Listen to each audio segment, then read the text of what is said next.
యుగాంతం వరకు ఎల్లప్పుడూ తన మీద ఉండే దేవుడు లక్ష్య పెట్టే దేశం సంవత్సరం మొదలుకొని సంవత్సరాంతం వరకు దేవుడి పనులు ఆ దేశం మీద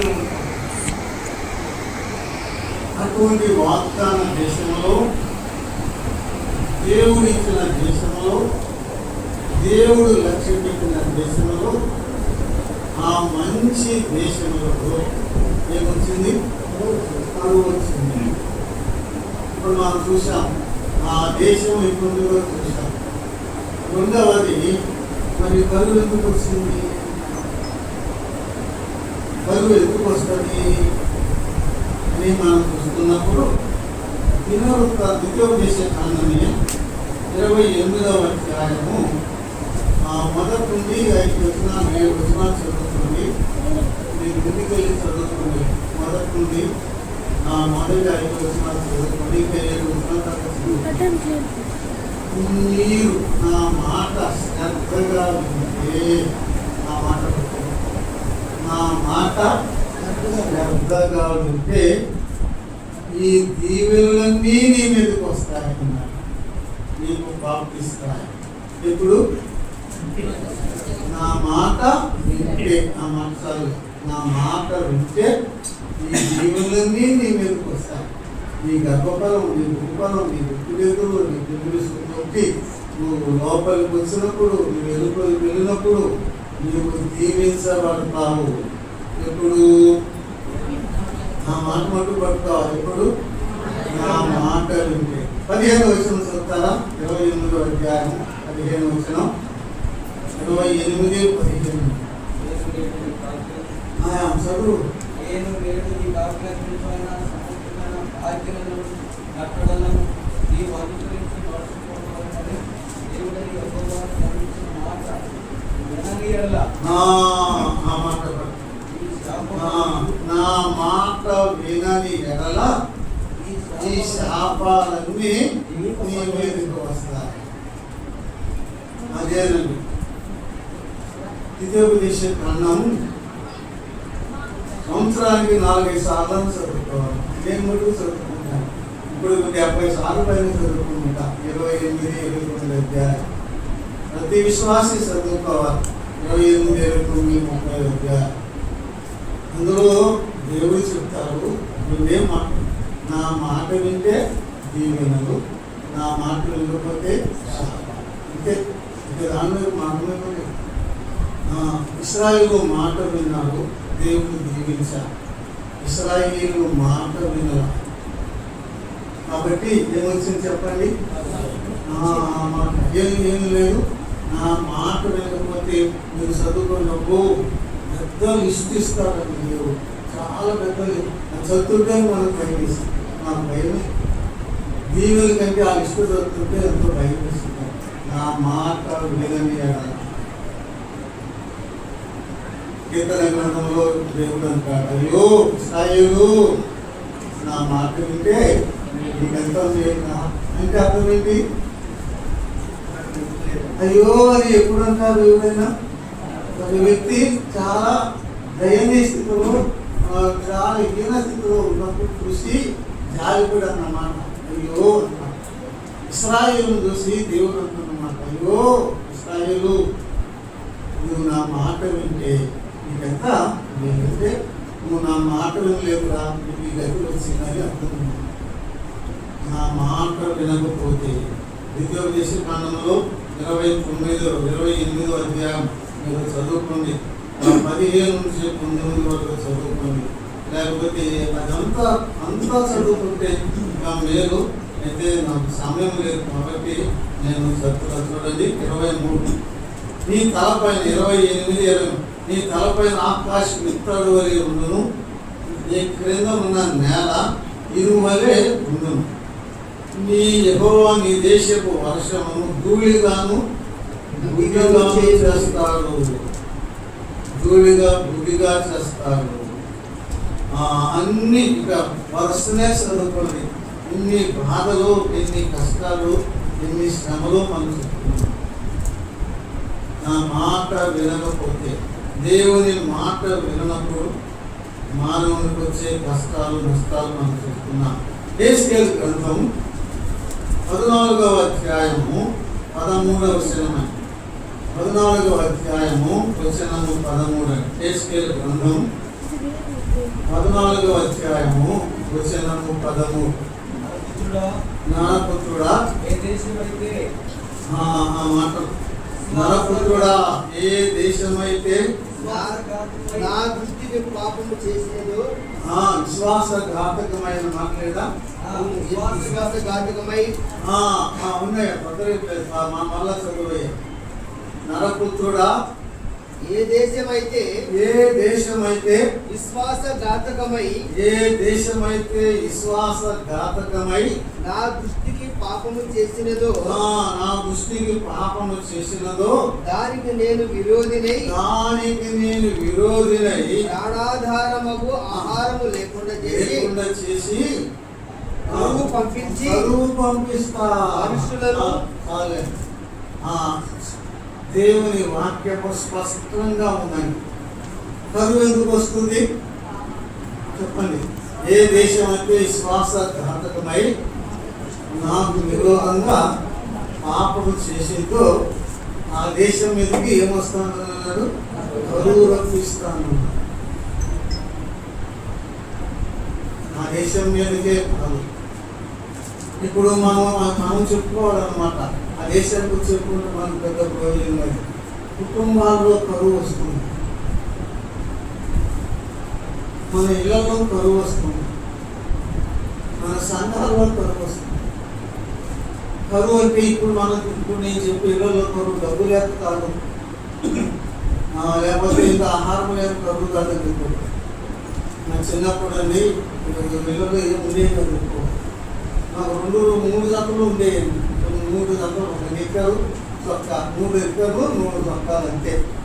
సంవత్సరం అంతా అయ్యాయి. అందులో ఒకటేమో దాపుడు చొక్కా దాచిపెట్టేది మనం, ఒక నిక్కరు ఒక చొక్కా. ఇక అంతే నిక్కర్లు అయ్యేది. ఎక్సర్సైజ్ కూడా నిక్కర్లు అయ్యాయి. ఇప్పుడు ఎన్ని బట్టలు, ఎన్ని నక్కలు. ఒక అమ్మాయి అమ్మాయి నాకు 80 చీరలు ఉన్నాయి నిన్నంట. నిజమే కదా. ఈ కరువు కాదు, నీ కుటుంబాల్లో సమస్యలు ఉన్నాయి, శాంతి లేదు, భార్యాభర్తల మధ్య పద్ధతి లేదు, ప్రేమ లేదు, నెమ్మది లేదు, సుఖము లేదు. లక్షల డబ్బులు జీతాలు, లక్షల డబ్బులు బ్యాంకులు ఉన్నాయి, మంచి బిల్డింగ్స్ ఉన్నాయి, మంచి 20,000, 30,000, 40,000, 50,000 బెడ్లు ఉన్నాయి. కానీ భార్యాభర్తలు కొనుక్కోవాలి. ఒక ఆయన చెప్పాడు, నిజమే చెప్పిన వాడిని కదా, నేను పార్కులో కొనుక్కుంటున్నాను. పెద్ద జీతగాడు పార్కులో కొనుక్కుంటున్నాను. ఎందుకు నెమ్మది కుటుంబంలో నెమ్మది లేదు, కుటుంబంలో శాంతి లేదు, సమాధానం. ఎందుకు వచ్చింది ఈ సమస్య? ఎందుకు వచ్చింది ఈ దుస్థితి? ఇప్పుడే చదువుకున్నాను కదండి. కుటుంబంలోకైనా, సంఘంలో అయినా, దేశంలో అయినా, సమాజంలో అయినా ఈ యొక్క కరువు, ఈ దుస్థితి ఎందుకు వస్తుంది? ఇప్పుడు యేసుక్రీస్తు చెప్పాడు కదా, ఏ దేశం అయితే విశ్వాసఘాతకమై నా దృష్టికి పాపం చేసిందో ఆ దేశానికి నేను విరోధునవుతా, ఆ దేశం మీదకి కరువు రప్పిస్తా. వీటన్నిటికీ మూలం పాపమే.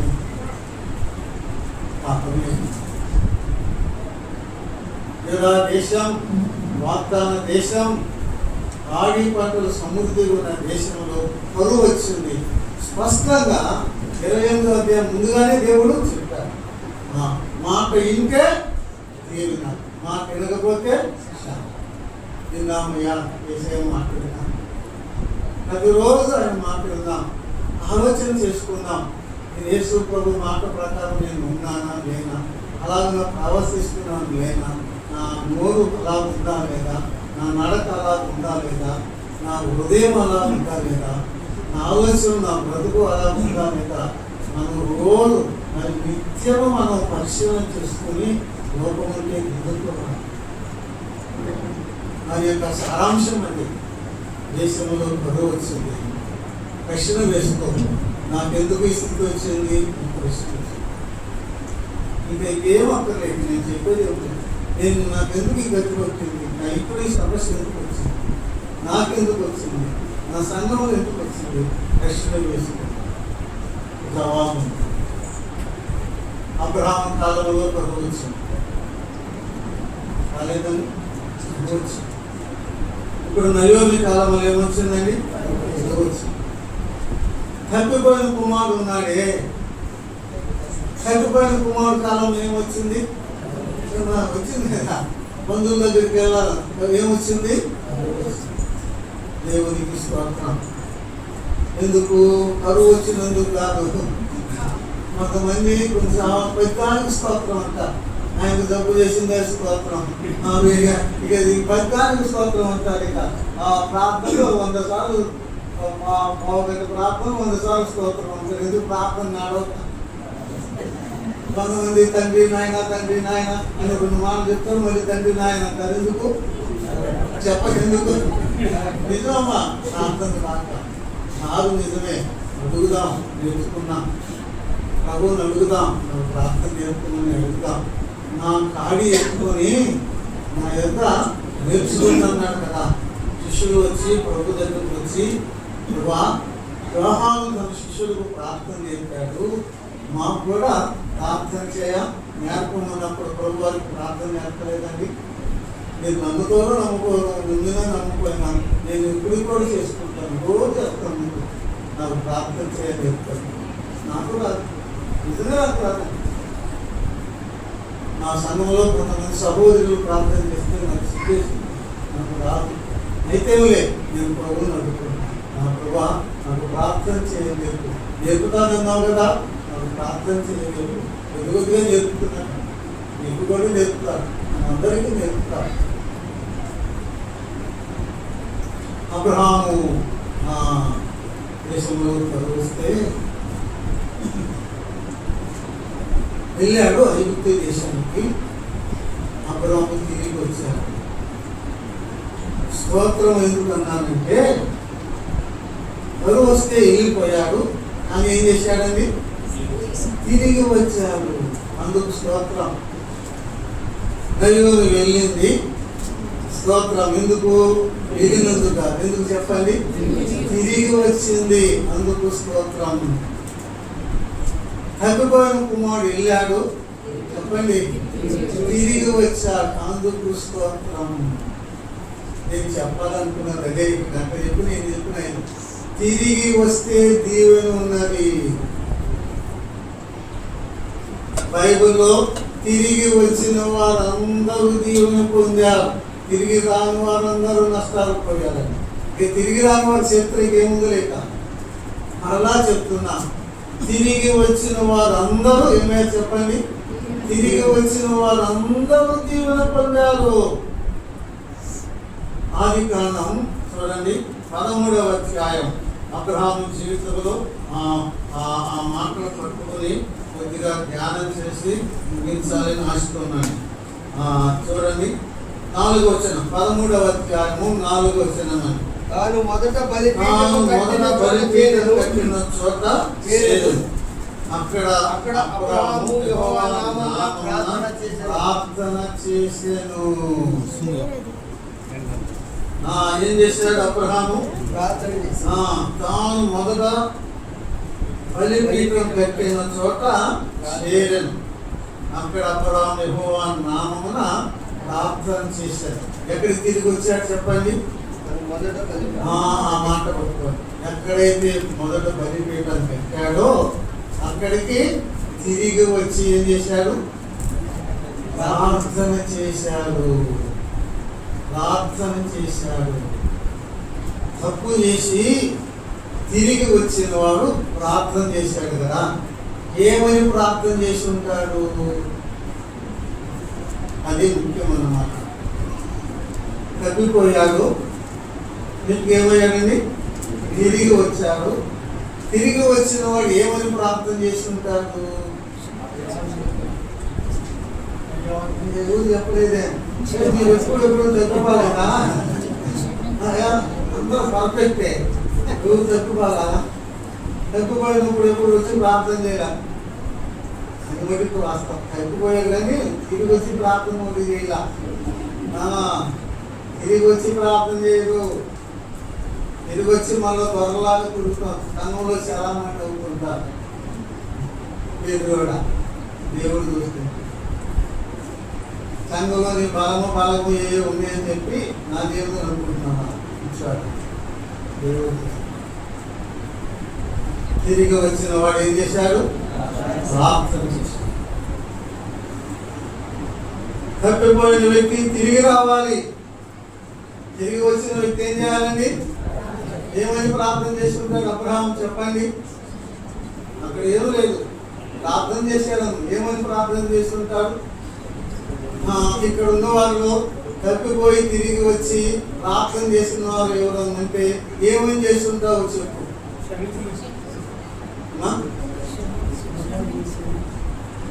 అసలు ఎవరు తప్పిపోవాలా నేను మట్టికి తప్పిపోయా నేను మట్టికి చెప్తున్నా నాకేం తప్పలేదు తప్పిపోయినప్పుడు తప్పిపోయాను చెప్పుకోవడం సిగ్గెందుకు యేసు ప్రభా తప్పిపోయానయ్యా నేను అవమానం పొందానయ్యా నేను అమ్మానికి అవమానం తెచ్చానయ్యా నన్ను ఆ ప్రార్థన చేసావా ఎప్పుడైనా చేసుకుంటున్నావా నేను తప్పిపోయా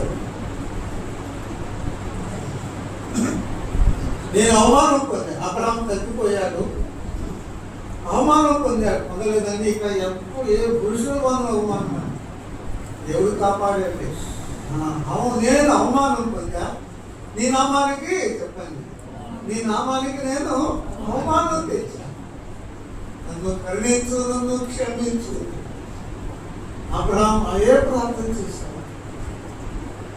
దావీదు కూడా అదే ప్రార్థన చేశాడు దావీదు కూడా ఏమని తప్పిపోయిన దావీదు ఏం చేశాడు దేవా యెహోవా నీకు కేవలము నీకే విరోధంగా నేను పాపము చేసి ఉన్నా చేశా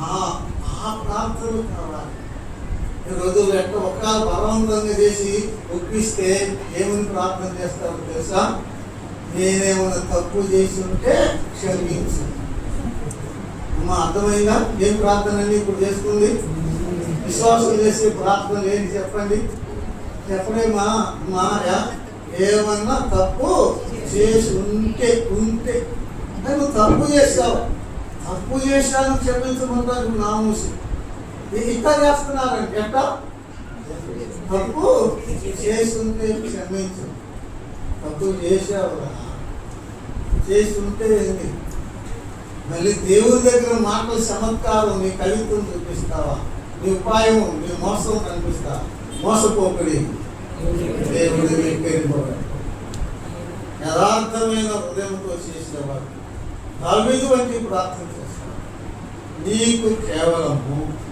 నీకే విరోధంగా నేను పాపం చేశాను నన్ను క్షమించు that is the real repentance that is the real confession that is the real prayer నిజమైన మారు మనసు పశ్చాత్తాపం ఒప్పుకోరు ప్రార్థన అలా చేసుకో అలా చేయి సంఘము ఎదురు కూడా నిలబడి అలా చెప్పు నేను పాపం చేస్తాను దీవెన పొందుతావు ఆశీర్వాదం వస్తుంది సంఘానికి దీవెన చేసుకుంటే ఏందంట అని అంటే ఏందంటే అంటాడు ఆయన కూడా ఎవరితోనూ దేవుని కృపతో ఆటాడుకోవద్దు దేవుని కృపతో చెలగాటమాడుకోవద్దు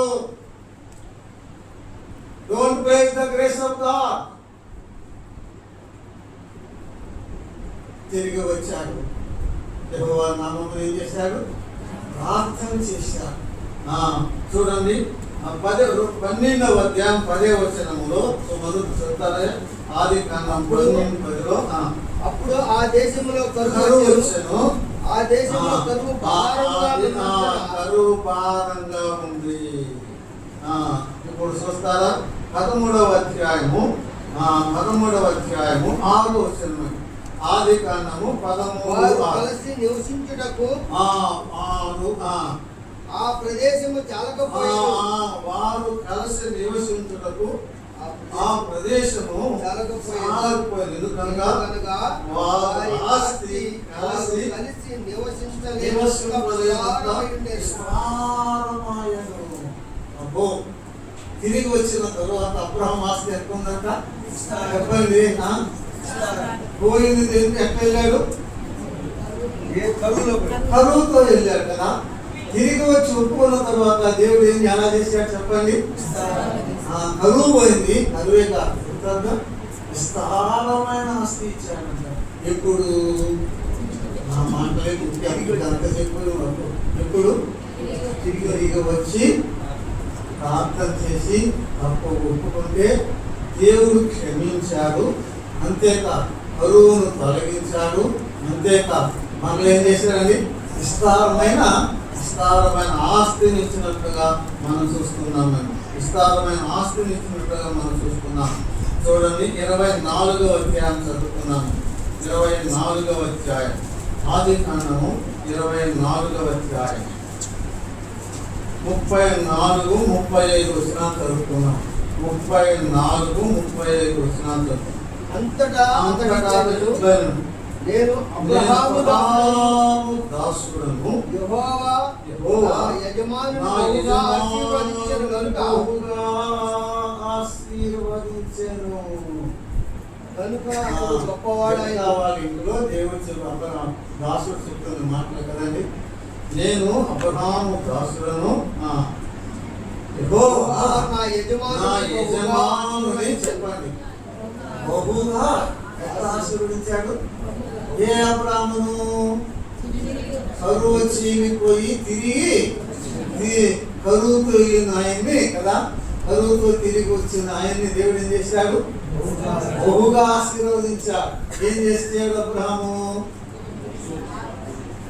ఏం చేస్తే దీవించాడు చెప్పరే? తిరిగి వచ్చి ఒప్పుకుంటూ ఏం చేశాడు? ప్రార్థన చేశాడు. ఒప్పుకున్నాడు. సోదరి సోదరుడు, మనందరూ తెలిసిన వాక్యం.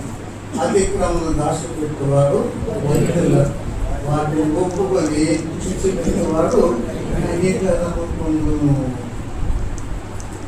మీ జీవితంలో కూడా తగ్గిపోయింది, నష్టపోయింది కదండి. భర్త కుమారుడు అంతా అన్నీ పోయింది.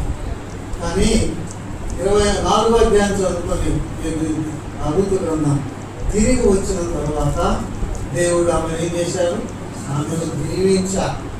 ఆమెకు కుమారుని ఇచ్చాడు ఉంటుంది కదండి. ఆమె వంశమును నిలిపారు.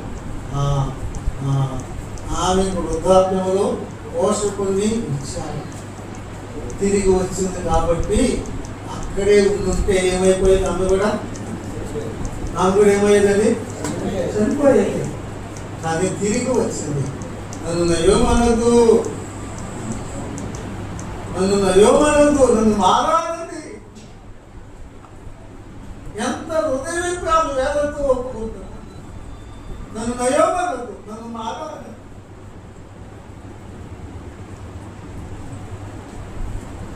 దేవుడు ఆమె జీవితాన్ని నయోమి మధురంగా చేస్తే ఆమె అవిధేయతను బట్టి ఆమె మధురమైన జీవితాన్ని ఎలా మార్చుకుంది చెప్పండి? మారాగా చేదుగా మార్చుకుంది. విశ్వాసి, యేసయ్య మన జీవితాలు మధురమైన జీవితాలు చేశాడు. మరలా మారాగా చేదుగా మార్చుకోవద్దు. మార్చుకోవద్దు. అయిపోయిందా? మళ్ళా తిరిగిరా. విక్తురాలుగా వచ్చింది కదండి. విక్తురాలుగా తిరిగి వచ్చింది. ఇంకెన్నో వచ్చినాయి. దేవుడు ఆమెను వృద్ధాప్యములు ఆమెకు పోషకులను ఇచ్చారు. ఆమెకు సంతానాన్ని ఇచ్చారు. ఆమె వంశమును, ఆమె పేరు, ఇంటి పేరు నిలబెట్టబడింది. ఆమెకు కుమారుడు పుట్టాడు. నిలవనెత్తుకుని ఆనందిస్తుంది. దుఃఖం పోయింది, కరువు పోయింది, ఆ వృద్ధాప్యం సమస్య పోయింది. ఆనంద సంతోషాలు ఇచ్చారు. తిరిగి వచ్చాను. మరి తప్పిపోయిన కుమారుడు కూడా ఏమయ్యాడు చెప్పండి? తిరిగి వస్తే ఏమన్నాడు చెప్పండి? అసలు అతను ఒప్పుకోలు ఎంత గంభీరమైనదో తెలుసా? తండ్రి, నీకును పరలోకమునకు విరోధంగా నేను పాపం చేశా. నీ కుమారుడు అనిపించుకోవడానికి యోగ్యుడు కాను. నీ కూలివాడు ఒకటిగా చేసుకొని ఇంత నాకు కూడబెట్టు. తండ్రి, నీకును పరలోకమునకు విరోధంగా నేను పాపం చేశా.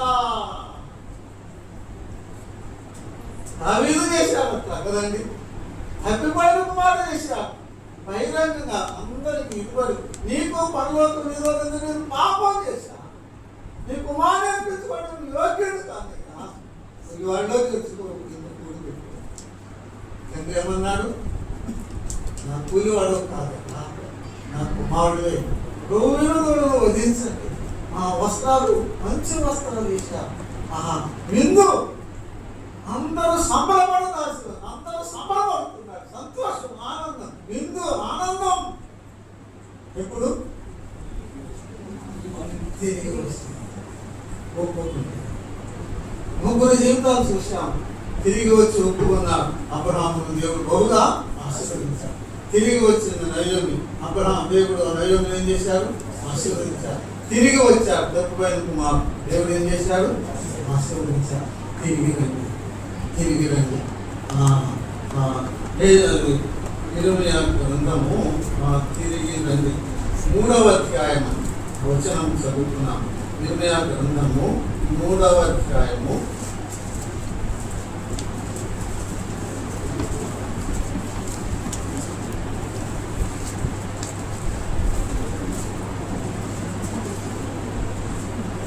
22వ వచనం.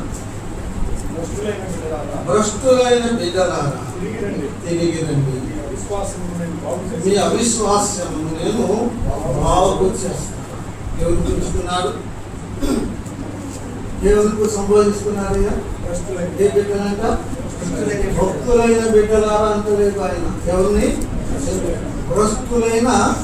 భ్రష్టులైన బిడ్డలారా తిరిగి రండి, నేను మీ అవిశ్వాసతను నేను బాగు చేస్తా. తిరిగి రండి. 4 వర్కులు ఏముంది? ఇశ్రాయేలును తిరిగి రాను ఉద్దేశిస్తే నా ఎద్దకే తిరిగి రావాలి. అటు ఇటు కాదు, నా ఎద్దకే తిరిగి రావాలి. తిరిగిరా ప్రభు ఎదురు తిరిగిరా, సంఘానికి తిరిగిరా. ప్రభు పాఠాల దగ్గర ఒప్పుకో, సంఘం ఎదురు ఒప్పుకో, ఏకాంతంగా ఒప్పుకో, ప్రజల ఎదురు ఒప్పుకో, ప్రభు దగ్గర ఒప్పుకో. క్షమిస్తాడు, దీవిస్తాడు, ఆశీర్వదిస్తాడు, కరువు పోయింది సమృద్ధి ఇస్తాడు. చేతులు జాడేసాయి.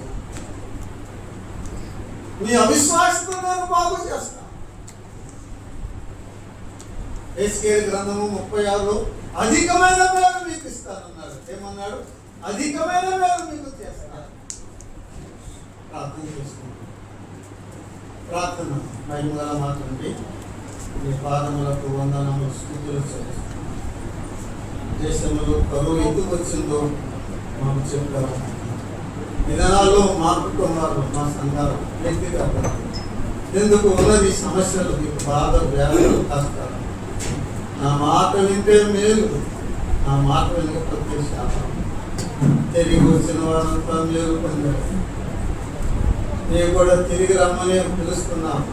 వస్తులైన బిడ్డలారా తిరిగి రండి, నేను బాగు చేస్తాను. నువ్వు తప్ప ఎవరు బాగు చేస్తారయ్యా?